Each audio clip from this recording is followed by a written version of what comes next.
Da Fresh Morning.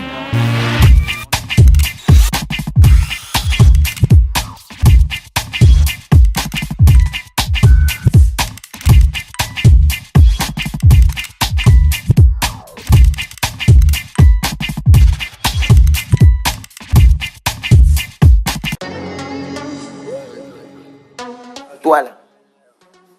Oh, ne regarde pas derrière, je dis toi. Oui. Viens me voir, regroupe toute la famille et viens me voir à l'Institut français du Gabon. Oui, oui, toute la famille. Mais, oh, laisse-moi. Donc, je disais, pardon, mon frère, il faut venir, tout le monde. Oh, arrête ça, tu me perturbes, je donne les informations fixes et sincères. Bon, vas-y, parle. Ok, je vous donne rendez-vous, n'hésitez pas. C'est le 28 avril, c'est pain poisson d'avril. Comme il vous a dit, alors, tout le monde, on regarde les informations.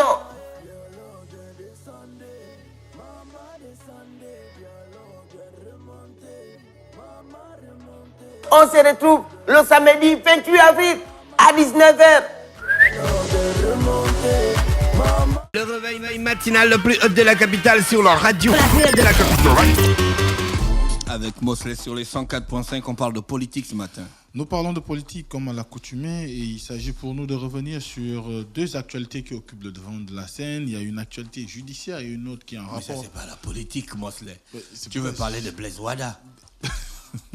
Mais ça rentre toujours dans... Non, c'est là où vous créez la confusion chez les gens. Ça n'a rien à voir avec la politique. J'ai bien dit qu'il y a deux actualités. Une est judiciaire et l'autre est purement politique. D'accord, ok. Voilà. Non, ta rubrique, c'est la politique. Oui, mais ça n'empêche pas qu'on puisse parler d'autres sujets qui peuvent intéresser un grand nombre de personnes. Et surtout que tu sais qu'aujourd'hui, la question, par exemple, liée à l'existence de Mamba ou encore à l'opération anticorruption qui est engagée dans le pays, elle intéresse beaucoup de personnes et elle concerne en majorité aussi bien les gens de l'administration, aussi les hauts cadres de l'administration et les politiques. Donc, à ce moment-là, il est clair qu'on ne peut ne pas en parler. Donc, à ce moment, il faut savoir que sur ces deux actualités, on a donc, comme je le disais, là, on a la première qui est purement judiciaire, notamment en rapport avec le procès de Blaise Wada, qui est quand même un responsable qui est jusqu'à son arrestation a eu à diriger l'unité de coordination des études et des travaux qu'on appelle U7, qui est un organisme de l'État qui a pour mission de pouvoir assumer un certain nombre de charges en rapport avec l'exécution d'un certain nombre de chantiers, notamment on a par exemple les derniers en date, les bassins versants de Libreville, qui notamment avec les canaux de Nzangayon et d'autres à travers la capitale. Alors ce qu'il en est, c'est que durant tout le mois d'avril, on a pu suivre ce procès, un procès qui a fait couler beaucoup d'encre et de salive. Beaucoup de personnes ont estimé que c'était un procès en sorcellerie, quand je dis entre griffes, bien sûr, en sorcellerie, parce que pour d'aucuns, on y voyait beaucoup plus une volonté politique de pouvoir nuire à Blaise Wada, qui, dans le fond, pour certains, avait l'attitude de quelqu'un qui était innocent dans la mesure où les financements dont il avait la charge, du moins les financements qu'il a pu gérer, n'étaient pas des financements venant de l'État gabonais, mais beaucoup plus des bailleurs de fonds. Et à ce titre, pour les populations, du moins ceux qui soutiennent le fait qu'il ne s'agisse pas d'un procès réellement judiciaire, eh bien pour eux, pour bénéficier de la validation des comptes dans l'exécution de ce type de chantier ou de la gestion de ce type de financement, eh bien, il faut qu'il y ait une certification des organismes qui ont pu mettre à votre disposition l'argent. Mais il se trouve que durant le procès, on a pu voir au fil des étapes comment on est parti de l'accusation simple que beaucoup décriaient parce qu'on disait qu'il y avait un certain manque, de preuves, mais à l'issue des auditions et à l'issue du procès, du moins à la suite du procès, on a pu constater que Blaise Wada lui-même a reconnu avoir bénéficié des rétrocommissions. Peut-être il n'a pas puisé dans la caisse directement, il a bénéficié de rétrocommissions et beaucoup de personnes savent ce que ça veut dire. Ça sous-entend que vous attribuez un marché à un individu et en retour, lui, il vous donne... Un marché attribué de gré à gré. Voilà. parfois de gré à gré, et lui, en retour, il vous donne une gratification financière, ça peut être de l'ordre de 50 francs, 100 000, 1 milliard. Et dans le cas... Gabon Review parle de 260 millions.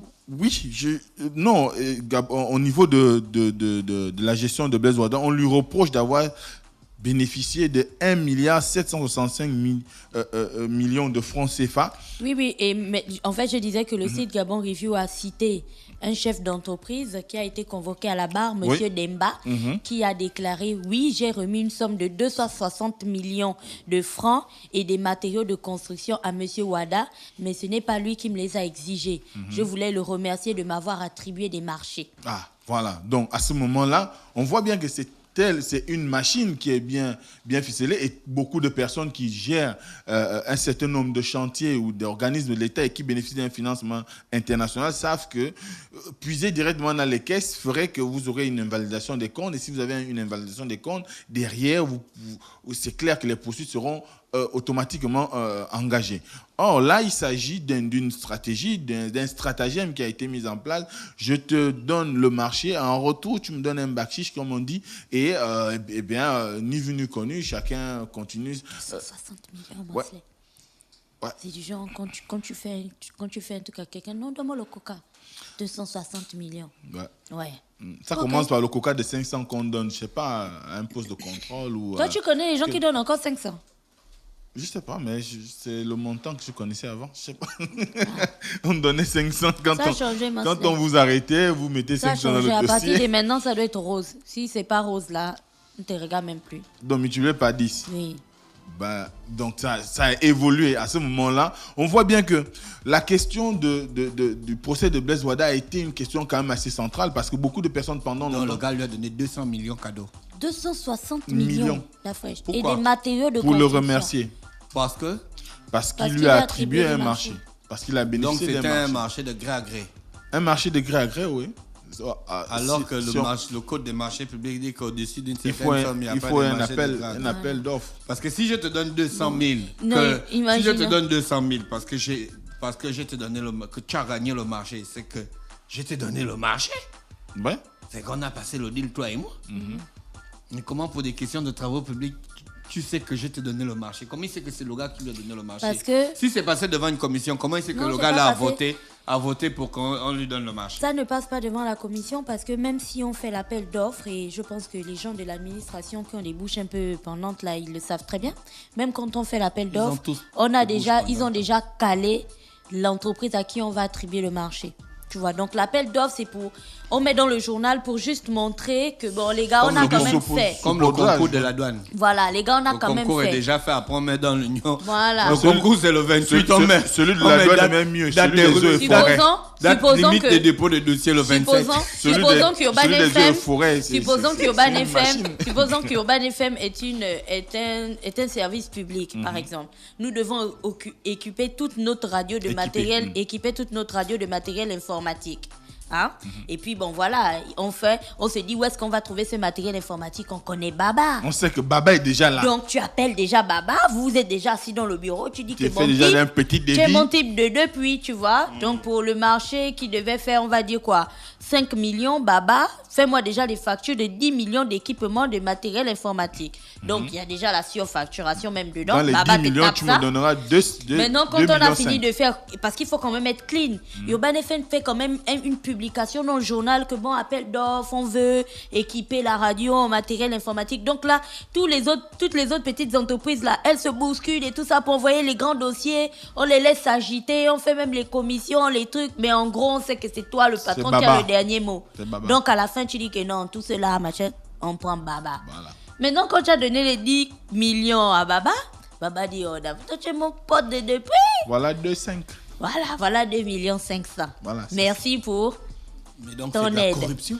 C'est de la, et puis voilà. C'est de la corruption, mais c'est du détournement. Mais ils le font des deniers publics. Ils le font de façon à faire croire au public, sinon aux organes de contrôle de l'État et même aux bailleurs de fonds, de sorte qu'ils ne leur reprochent de rien. Mais en réalité, tout le monde sait que c'est comme ça que ça se passe de façon générale dans l'administration publique. Vous avez des gens qui arrivent à des postes de responsabilité, qui ont un certain nombre de possibilités pour pouvoir attribuer des marchés à un certain nombre d'entreprises. Et bien, ils passent soit... Ils créent eux-mêmes leurs entreprises qui donnent la gestion soit à un parent, à un petit frère, à un neveu.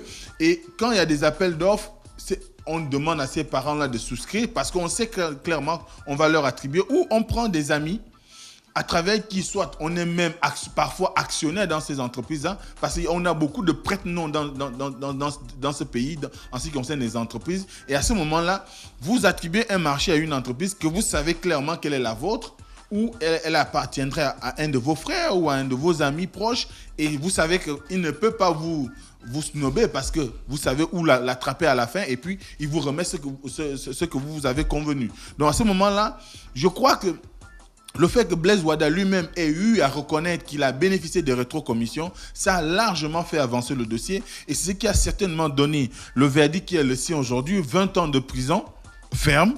20 ans de prison ferme. Ensuite, on nous dit qu'il devra également payer à l'État gabonais la somme de 2 750 millions de francs CFA qui correspondent aux 1 765 milliards de francs qu'on l'accuse d'avoir détourné, et aux milliards de francs de dommages et intérêts. Et Blaise Wada est de dommages et intérêts, mais également il sera privé de ses droits civiques. Donc, quand il sortira dans 20 ans, il est clair qu'il ne pourra plus clairement solliciter, par exemple, les voix des populations s'il entend être député, maire, sénateur, bien sûr. Privé de ses droits civiques ad vitam aeternam. Il ne peut plus voter. Je pensais que c'était pour la période. Il ne peut plus aller faire valoir son vote. Voilà. Je pensais que c'était pour la période de l'emprisonnement. C'est ad vitam aeternam. En fait, la nation lui a retiré sa confiance. Il ne manquait il est dangereux pour la nation. Il ne manquait qu'on lui retire la nationalité. Non, ça c'est impossible. Ben si, ça se fait. Ça se fait pas. On te retire la nationalité, tu vas aller dans quel pays? Tu deviens un apatride, ça existe. Des apatrides, des gens qui n'ont pas de nationalité, ça existe. Le pays peut décider de retirer la nationalité parce que tu as commis un acte odieux, un acte qui ne soit pas de nature à honorer la nation. Donc à ce moment-là, c'est un crime. Non, mais en tout cas, nous sommes quand même dans une situation catastrophique. Ben voilà, aujourd'hui, Alain Nzanyo, c'est un parcours de combattant. Je te dis la vérité. Vous ne pouvez plus aller là-bas aisément, surtout ceux qui habitent Dragage. J'ai pris Carrefour GP, Nouvelle Cité, il faisait nuit. Tu ne peux plus continuer. J'ai failli prendre les poteaux, les trucs de béton là. Ben, je ne savais pas que la route était coupée ici. Elle est fermée. Donc j'ai le frémissement. Voilà. C'est coupé, c'est pas fermé, c'est coupé. Bon, maintenant, les gens qui vivent à Nzeng, comment ils vivent ce genre de choses à cause d'un individu? Mais ils le vivent très mal. À l'époque de Philippe d'Orléans. Ils le vivent très mal. Mais également, il faut savoir qu'au-delà de la peine de prison qui est de 20 ans, de l'amende qu'il doit payer, 2 750 millions, il a également le retrait des droits civiques, la privation des droits civiques. On va également confisquer ses biens. Donc tout ce qu'il a eu comme investissement, mais également, il va aussi être privé des avoirs qu'il pourrait avoir dans les banques. Donc à ce moment-là, on voit bien que c'est l'année zéro pour lui. 2018 sera l'année zéro dans sa vie. C'est clair que... c'est le début du reste de sa vie. Voilà. Il sortira en 2038. Voilà, c'est clair que... J'aurais quel âge en 2038? Exhibit, no, the first day of the rest of my life. J'aurais quel âge en 2038? J'aurais 80 ans. Il aura raté beaucoup d'étapes dans ma vie.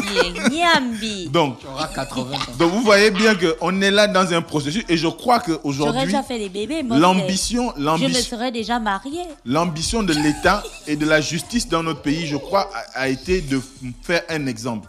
Et on espère que le processus qui a commencé, c'est vrai que c'est souvent difficile de voir un compatriote, de voir quelqu'un qui a suffisamment eu à animer la vie administrative dans notre pays, ou un haut cadre de la République se retrouver dans une situation comme celle-là, un père de famille en plus, il a des enfants, il a une femme, ils seront où à ce moment-là, dès qu'on on va récupérer tous les biens qu'il aura eu. Non, c'est les personnes qui vivent à Nzeng là-bas aussi, qui ratent les accidents comme Dafresh, ou celles qui sont véritablement tombées dans ces trous-là, dont les maisons se sont inondées, les cahiers des enfants, les papiers, les documents administratifs et tout ça, eux aussi ils avaient des familles. Hein. Oui, ça c'est ce qui est vrai, mais on espère tout simplement que ce verdict sera d'autant plus appliqué encore, parce qu'il y a d'autres qui arrivent. Il y a le pape aujourd'hui du détournement public, d'après ce qu'on nous dit par rapport à la gestion du dossier de la route, Magloire Gambia qui passera après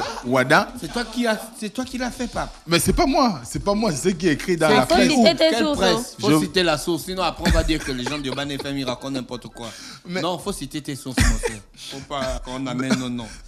On est des jeunes Gabonais, on veut vivre. En tout cas, Gabon Review a écrit ceci. D'ici la mi-mai, ce devrait être autour, ouvrez bien les guillemets, d'ici la mi-mai, ce devrait être autour de Magloire Gambia.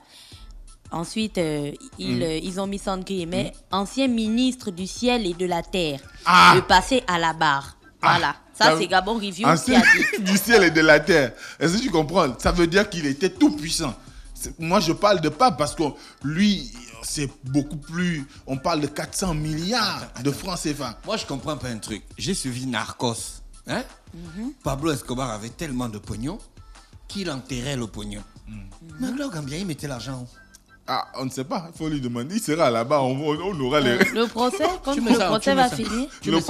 Le procès arrive. Quand tu payes tout le pognon, tu sais que notre monnaie est petite. Donc, il y a beaucoup plus de billets qu'une grosse monnaie comme l'euro ou le dollar. Mais il ne pique pas le cash. Il ne pique pas le cash. Non, il ne pique pas le cash. Sinon, où est-ce que tu vas Non, il peut piquer du cash, mais il fait des transferts dans des banques. Donc, s'il fait des transferts, c'est qu'il y a des traces. Il y a des traces. Il y a des traces, nécessairement. Et je crois que ce sera du domaine de la justice de mettre en lumière cela. S'ils ont pu le faire. 1 milliard, c'est presque toute la superficie là. Voilà. Tu prends comme ça là. Donc c'est que 400 milliards, ça peut suffire ici. C'est là. 400 milliards c'est le dans studio. La salle, ça peut pas suffire, toi aussi. Ça peut suffire. Non. Oui, car 40 milliards, ça peut suffire, mais pas 400. Non, 400, ça peut suffire. Non, ce sont des billets neufs. Non, mais ils ne prennent pas le cash. Notre monnaie est petite, donc ils ça prennent fait pas gros, le cash. tu vois, on a beaucoup de billets. Non, c'est en coupure de 10 000. Ils ne prennent pas le cash. Même si c'est la coupure de 10 000. Non, ils ne prennent pas le cash. Et puis c'est les nouvelles coupures, donc c'est moins, ça prend moins de place. C'est fin. C'est Moi, très fin. j'avais envie de te poser une question. Oui. Moi, j'avais envie de te poser une question. 10 millions d'euros, ça peut être. Ouais, c'est pas fou. Moi, j'avais envie de te poser une question. Quand quelqu'un fait 20 ans en prison, on te change de cellule de temps en temps? Ça dépend de ton comportement. Ou tu peux déjà ménager. Tu as fait la prison?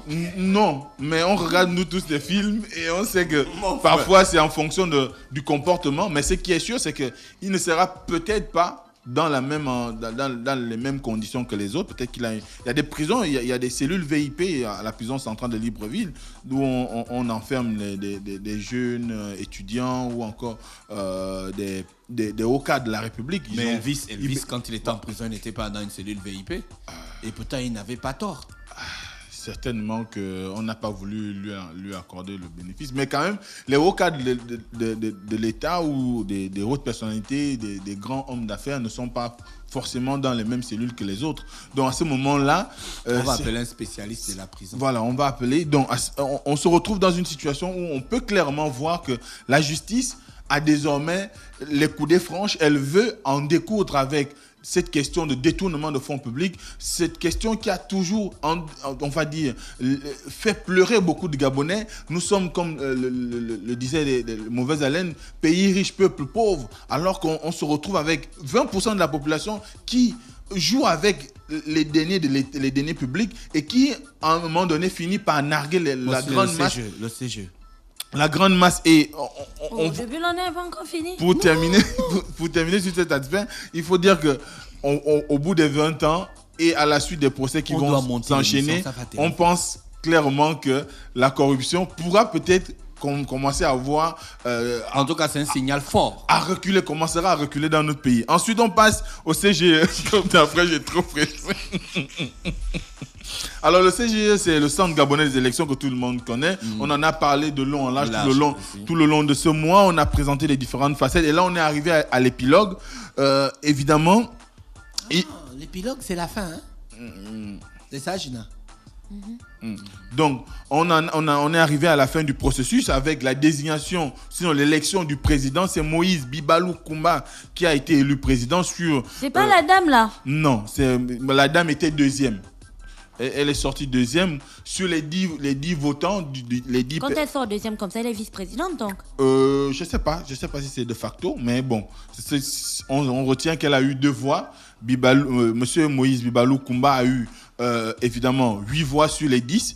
Et on voit bien clairement que désormais, du moins encore une fois, les hommes politiques ont fait confiance à un magistrat, parce qu'il faut dire que depuis 1990, aussi bien la CNE, la Commission nationale électorale, la CENAB qui l'a remplacée, ont été dirigés par des magistrats de haut vol. Mais toujours est-il que ça ne s'est pas passé comme on l'a souvent souhaité. C'est-à-dire que initialement, quand on voit les magistrats, on se dit, bon, ce sont l'impartialité absolue. Voilà, ils sont des personnes qui pourraient... conduire au mieux la direction de ce type d'organisation, mais on espère tout simplement que le CGE ne va pas tomber dans les travers de la CNE ou encore de la CENAB, avec tout ce qu'on a connu comme situation difficile après chaque élection, aussi bien les élections présidentielles, les élections législatives, et même à certaines élections locales, on se retrouve toujours à discuter longuement sur qui a gagné, qui n'a pas gagné, on a triché, on a eu ceci. Mais on espère tout simplement que par la trempe de l'homme, puisqu'on le reconnaît grand travailleur, d'ailleurs au moment... C'est pas un PDGiste. S'il a été élu, alors que le règlement du CGE dit que pour être président de cette structure, il faut être apolitique, du moins ne pas être encarté dans un parti politique. Ça sous-entend qu'il n'est ni de la majorité ni de l'opposition. C'est une personne neutre, impartiale, qui arrive à la tête du CGE. Et à ce moment-là, on peut comprendre qu'il n'a pas d'affinité politique quelconque avec qui que ce soit. Donc, il ne pourra que lire le règlement, dire les choses selon le règlement intérieur du CGE, mais également selon la loi, pour pouvoir arriver à convaincre ou bien à diriger au mieux sa structure. Mais quand même, il faut reconnaître qu'il est proche de Marie-Madeleine Bouranto, qui est la présidente de la Cour constitutionnelle, d'après ce qu'on nous dit. On espère tout simplement cette énième personnalité proche de Marie-Madeleine Bouranto va quand même être différent. Il va s'afficher de façon différente par rapport à ce qui a été reproché hier à René Aborella. On espère tout simplement que des choses se passeront au mieux et que finalement, d'ici là, il soit en mesure de communiquer la nouvelle date des élections législatives, parce que c'est le chantier sur lequel on attend actuellement, et que forcément, il faut qu'on arrive au dénouement et qu'on finisse par savoir... Tous les partis politiques ont voté. Tous les partis politiques qui sont dans la commission spéciale qui était chargée de lire le président. Mais la requête de David Badinga. Non, ils n'ont plus tenu compte de cela. Voilà, ils n'ont plus tenu compte de cela. Je vous avais dit qu'on était dans le jeu politique. Il fallait bien de la surenchère. Rappeler au ministre de l'Intérieur que c'était pas de sa prérogative. Or, il a posé peut-être un acte salutaire qui aujourd'hui a conduit à l'élection du président. Donc, à ce moment-là, le débat est clos. Le débat est clos. La structure est déjà en place. Il faut maintenant qu'on choisisse certainement les membres qui devront composer le directoire du CGE et qu'on nous donne le nouveau calendrier électoral et que le processus s'engage pleinement pour que d'ici quelques temps, on puisse avoir une nouvelle législature à l'Assemblée nationale. Merci Mosley qui est avec nous ce matin sur les 104.5. Excusez-nous encore du temps qu'a pris l'émission ce matin, car cela ne tienne, c'est les vendredis. Et les vendredis, c'est comme ça, comme a dit Marius le chantre, ça part en cacahuète. Restez connectés sur les 104.5. N'oubliez pas... En arachide ou bien en cacahuète? Ça part en arachide. N'oubliez pas, ce soir, du côté du manoir, le manoir, c'est à lui, à la descente de l'ambassade de la Côte d'Ivoire. C'est ouvert, c'est pour vous amuser. La sécurité est bien, le service est impeccable, mais surtout, les DJ sont de qualité. Demain, du côté du Luxor Lounge, il y a la soirée Glow Night avec le DJ Daouda qui vient tout droit de Port-Gentil. Une très belle soirée. Et vous pouvez déjà faire vos réservations au 02 89 13 87, au 07 31 13 23. 07 31 13 23. Vous avez plusieurs catégories de salons, 4 catégories précisément. La catégorie diamant qui est à 150 000 francs. Vous avez une liqueur, un champagne, Et puis 2 seaux de bière, la catégorie émeraude qui a 125 000, vous avez une liqueur, un champagne. Et la catégorie rubis qui a 75 000, vous avez une liqueur, un vin blanc et un seau de bière. La catégorie saphir qui a 50 000 francs, vous avez une liqueur et un vin blanc. Restez connectés sur les 104.5 Urban FM, la station urbaine. On se retrouve lundi à 7h. Non, lundi. Lundi, c'est mardi. D'accord. Avec René Ruth qui est avec nous. Bonjour Dafresh, bonjour à tous nos fidèles auditeurs. Le réveil matinal le plus hot de la capitale sur leur radio. La plus haute de la capitale.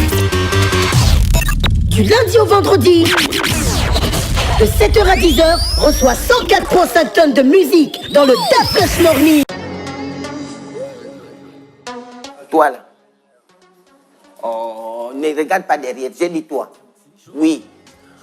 Viens me voir, regroupe toute la famille et viens me voir à l'Institut français du Gabon. Oui, toute la famille. Mais, oh, laisse-moi. Donc, je disais, pardon, mon frère, il faut venir, tout le monde. Oh, arrête ça, tu me perturbes, je donne les informations fixes et sincères. Bon, vas-y, parle. Ok, je vous donne rendez-vous, n'hésitez pas. C'est le 28 avril, c'est pain poisson d'avril. Comme il vous a dit, alors, tout le monde, on regarde les informations.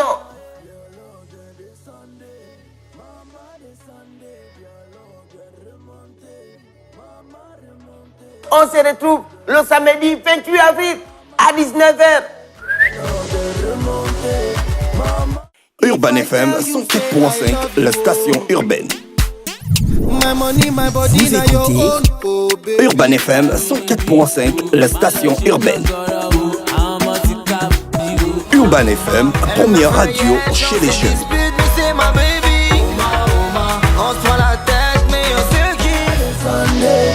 Urban FM, la radio des musiques urbaines.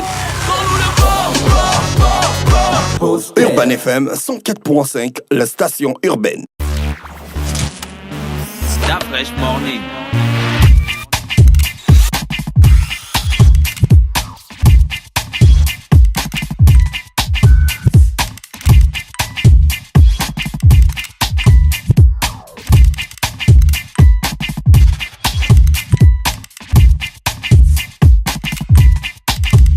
urbanfm.fr